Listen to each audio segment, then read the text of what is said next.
Hello friends, जय माता दी। माता रानी की कृपा आप पर इसी प्रकार बनी रहे, उनका आशीर्वाद आप लोगों पर इसी तरह बना रहे।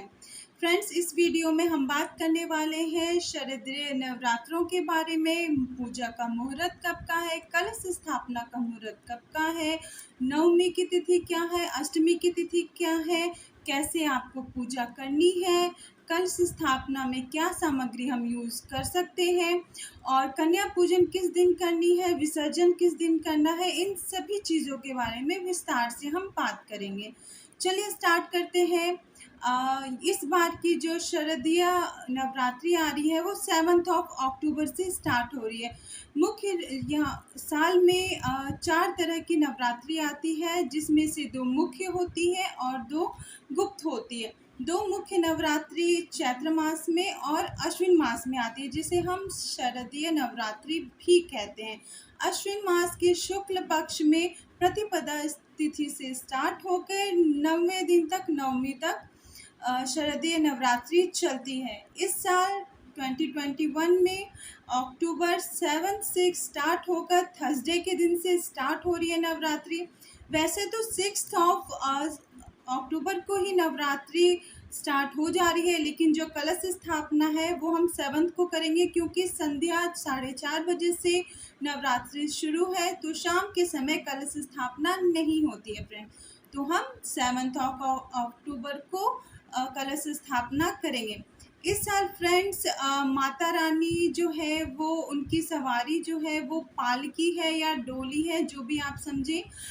कहा जाता है शास्त्रों के अनुसार, ज्योतिष के अनुसार, कि ये ज़्यादा शुभ संकेत नहीं होते हैं, फलदायक नहीं होते हैं।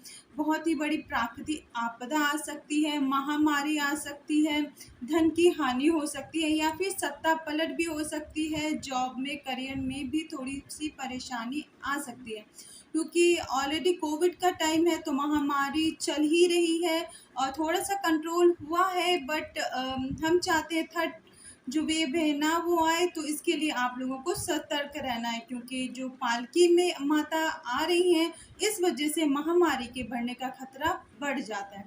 चलिए मुहूर्त जानते हैं। मुहूर्त है दोपहर 1:45 तक आप कलश स्थापना कर सकते हैं, लेकिन जो सबसे फलदायक, सबसे शुभ मुहूर्त है वो सुबह 6:17 से लेकर सुबह 7:17 तक का है। सुबह 6:17 से लेकर सुबह 7:07 तक का है। अगर इस समय में आप कलश की स्थापना नहीं कर पाते हैं, तो आप अभिजीत मुहूर्त भी है एक, वो है 11:42 से लेके 12:32 तक। इस बीच भी आप कलश की स्थापना कर सकते हैं। फ्रेंड्स, इस साल नवरात्रि 8 दिनों की हो रही है, तो ज्योतिष के अनुसार यह भी शुभ संकेत लेकर नहीं आता है। 8 दिनों की नवरात्रि ज़्यादा शुभ नहीं होती है। तो चलिए हम इस बात की टेंशन, इस बात की निराशा नहीं लेंगे। चलिए आगे जानते हैं कि कलश स्थापना का महत्व क्या है। कलश को जो मुहूर्त मैंने आपको सबसे जो बेस्ट मुहूर्त बताया है वो 6:17 सुबह से लेकर 7:17 तक का है। अब कलश स्थापना हम क्यों करते हैं फ्रेंड्स? धार्मिक ग्रंथों के अनुसार जो कलश की स्थापना होती है, जो कलश होता है, उसको सुख, संपत्ति और समृद्धि और मंगल कामनाओं का प्रतीक माना गया है। जो कलश है, जो घट है, वो मंगल कामनाओं का प्रतीक कहा गया है। कहते हैं कलश के मुख में भगवान विष्णु जी का निवास होता है, कलश के कंठ में रुद्र का निवास होता है यानी कि शिव, और मूल में ब्रह्मा जी समाये होते हैं। वही कलश के मध्य में सारी देवी शक्तियों का वास होता है। इसीलिए नवरात्रि के 9 दिनों तक कलश की पूजा की जाती है, कलश स्थापना की जाती है। कलश स्थापना के जहाँ पे हम कलश को स्थापित करते हैं, उसके चारों तरफ हम जौ के बीज बोते हैं। इसके पीछे भी मान्यता है। इसके पीछे मान्यता ये है कि जब से सृष्टि की शुरुआत हुई है, जो पहला फसल है वो जौ का माना जाता है, इसीलिए इसे पूर्ण फसल कहते हैं। इसीलिए किसी भी पूजा पाठ में, हवन में, कलश स्थापना में जौ का यूज़ होता है, और यही कारण है कि देवी देवताओं को जौ चढ़ाई जाती है। हाँ जी, जौ को बहुत ही पवित्र, बहुत ही फलदायक फसल माना गया है, इसीलिए हम जौ के बीज रोपण करते हैं। और मान्यता है जिस अकॉर्डिंगली जौ के पौधे पनपते हैं उस अकॉर्डिंगली आपके घर में सुख, संपत्ति, एबंडेंस, फॉर्च्यून आपके घर में आता है, निगेटिविटी दूर होती है। अब बात करते हैं कलश स्थापना स्थापित करने के लिए आपको क्या करना चाहिए। सवेरे उठकर स्नान, जो नित्य काम है उसको पूर्ण करें, मंदिर की साफ सफाई कर ले, जहाँ पे आपने कलश स्थापना करनी है उस जगह को साफ कर ले, और इसके बाद उसके ऊपर एक चावल की एक पीढ़ा ले लें या फिर लकड़ी का टुकड़ा, या जहाँ पे भी आप कलश रखना चाहते हैं उस स्थान को आपने उसके ऊपर एक लाल कपड़ा बिछा दें। उसके ऊपर आप एक चावल की ढेरी बनाएं। उस ढेरी के ऊपर आपको मिट्टी के बर्तन का जो कलश है, मिट्टी का कलश है, वो आपको उसके ऊपर स्थापित करना है। फ्रेंड्स, दूसरे कलश अगर आप ना लें, मिट्टी के कलश लें तो बहुत ही बेहतर होगा, बहुत ही शुभदायक होता है। मिट्टी के बर्तन में थोड़ा सा आप मिट्टी में डाल के आप रख सकते हैं। उसके ऊपर आपने कलश रखना है, कलश पर रोली के स्वास्तिक बनाने हैं, कलावा बांधना है, नारियल ले और नारियल के ऊपर रेड कलर की जो माता की चुनरी आती है वो लपेटें, उसको कलावे से बांधें और कलश के ऊपर आप स्थापित करें। आम की जो पत्तियां होती हैं, जो डंडल होते हैं, वो ज़रूर यूज़ करें कलश स्थापना के लिए। कलश के अंदर आप साबुत सुपारी, अक्षत यानी चावल, सिक्का डालें और कलश को माता दुर्गा के सामने रखें। आप हमेशा सुबह शाम धूप दीप जलाएं, अखंड दीप जलाएं, और पीतल या मिट्टी के कलश आप यूज़ कर सकते हैं, बट ज़्यादा आप कोशिश करें मिट्टी के कलश ही यूज़ करें। फ्रेंड्स, चलिए बात करते हैं क्या क्या सामग्री आप लोगों को चाहिए कलश स्थापना के लिए। जौ बोने के लिए मिट्टी का पात्र लीजिए, साफ मिट्टी होनी चाहिए। मिट्टी का एक छोटा सा घड़ा या पीतल का आपने कलश लेना है। गंगा जल, सुपारी, 1 या 2 रुपए के सिक्के या फिर आप चांदी के सिक्के भी ले सकते हैं। आम की पत्तियां, आम के डंडल, साबुत कच्चे चावल जिसको हम अक्षत भी कहते हैं, कलावा या रक्षा सूत्र, जौ, इत्र, फूल, फूलों की माला, नारियल, लाल कपड़ा या लाल चुन्नी, आप इसका इस्तेमाल कर सकते हैं।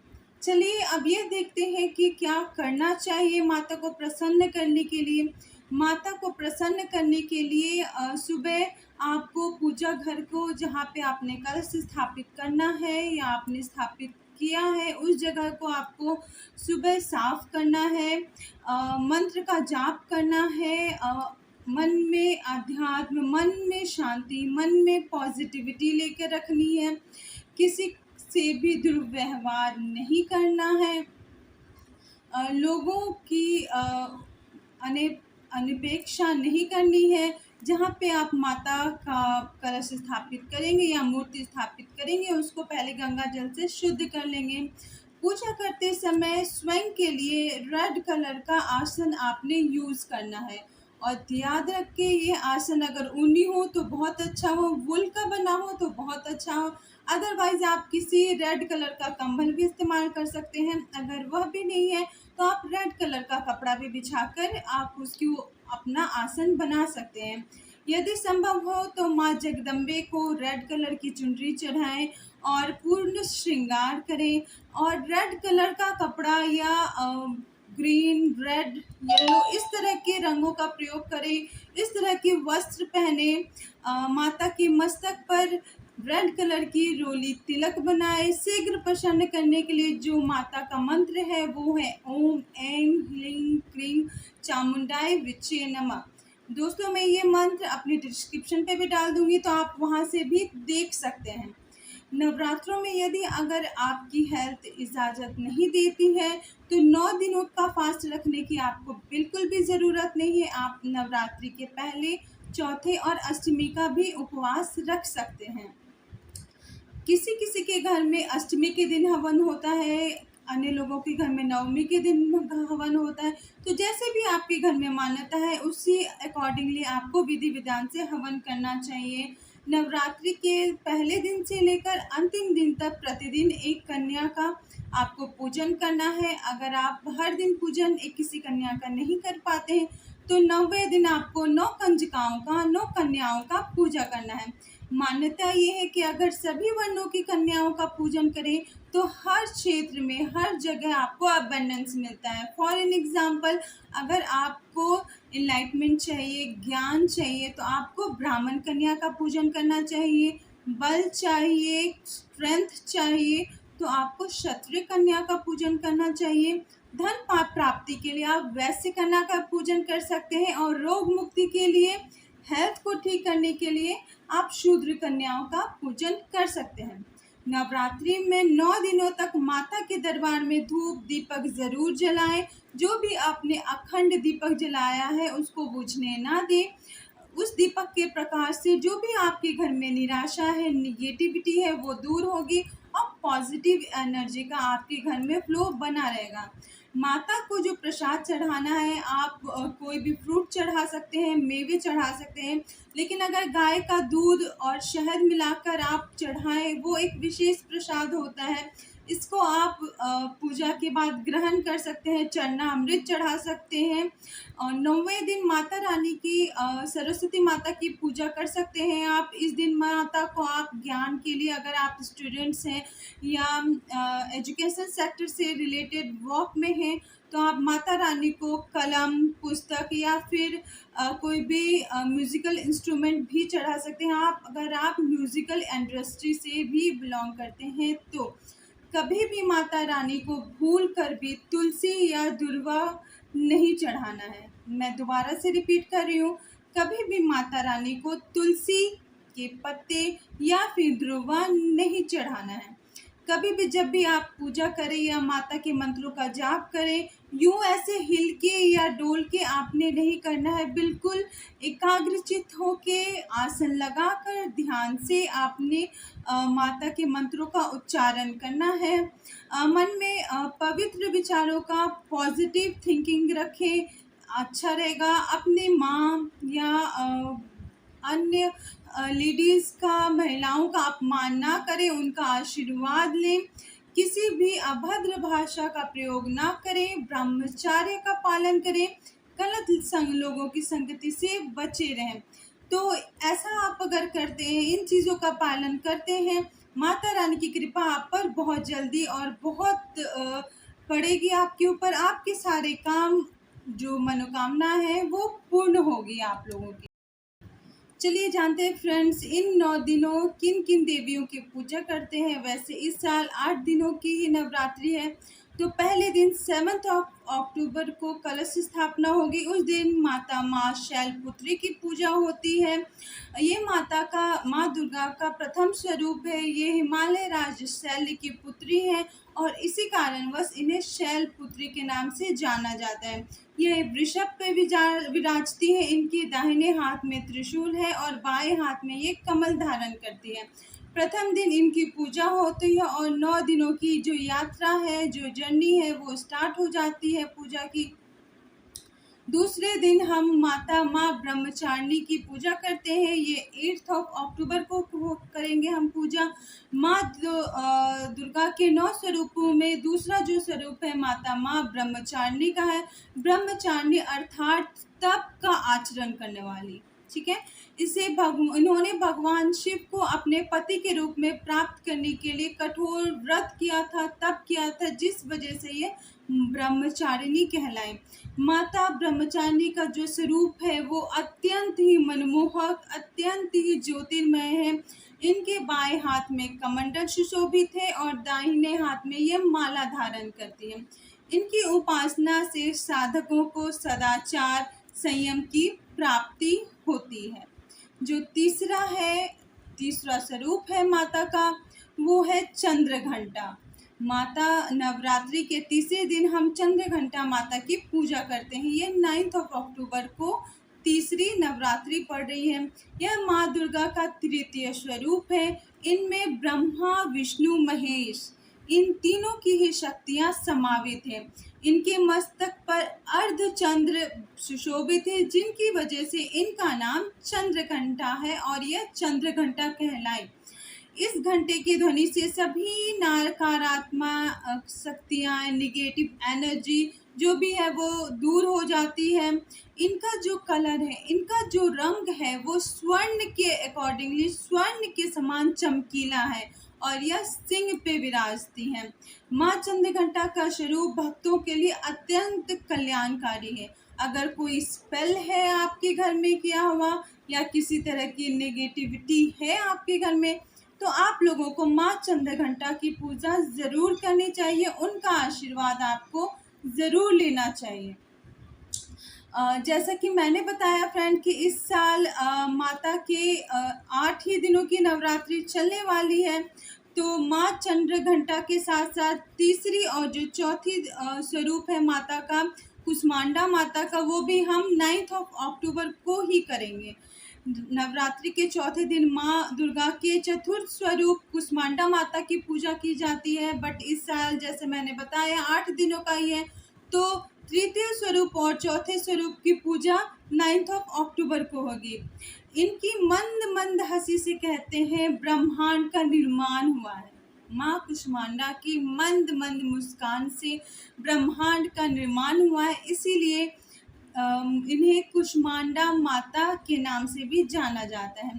धार्मिक ग्रंथों के अनुसार, पुराणों के अनुसार कहा जाता है कि एक बार बहुत ही जब समाज में, संसार में अंधेरा ही अंधेरा हो गया था, कुछ भी नज़र नहीं आ रहा था, बहुत ही निगेटिविटी हो गई थी, तब माँ की ऊर्जा से सृष्टि का सृजन हुआ था। माँ के प्रताप से, माँ की एनर्जी से सृष्टि का सृजन हुआ था। माँ कुष्मांडा की 8 भुजाएं हैं, वे इनमें धनुष, बाण, कमल, अमृत चक्र, गदा और कमंडल धारण करती है। माँ के 8वें हाथ में माला सुशोभित होती है।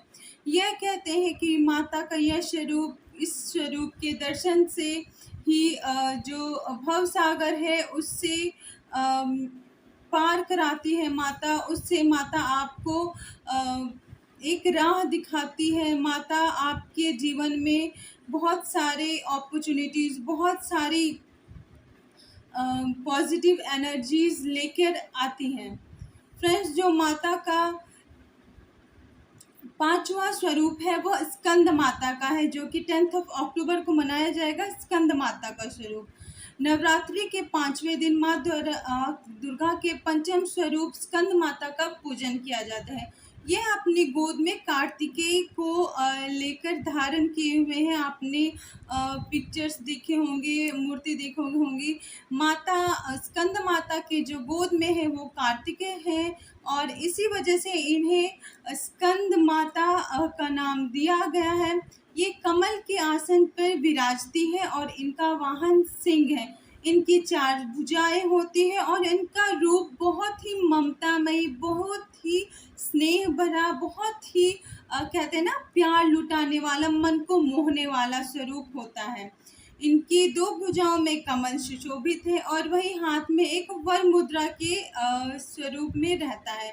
माँ ने अपने हाथों में, अपनी गोद में माँ स्कंद कुमार यानी कि कार्तिकेय को रखा हुआ है और हमेशा भक्तों पे अपना प्यार, अपना आशीर्वाद लुटाने को तैयार रहती हैं। यह सबसे ही ज़्यादा माता का मनमोहक रूप है, क्योंकि माता एक बहुत ही प्यारे माँ के स्वरूप में है और कहते हैं ना कि माँ है तो माँ आशीर्वाद देती हैं और हर चीज़ में आपको आगे बढ़ने की प्रेरणा देती हैं।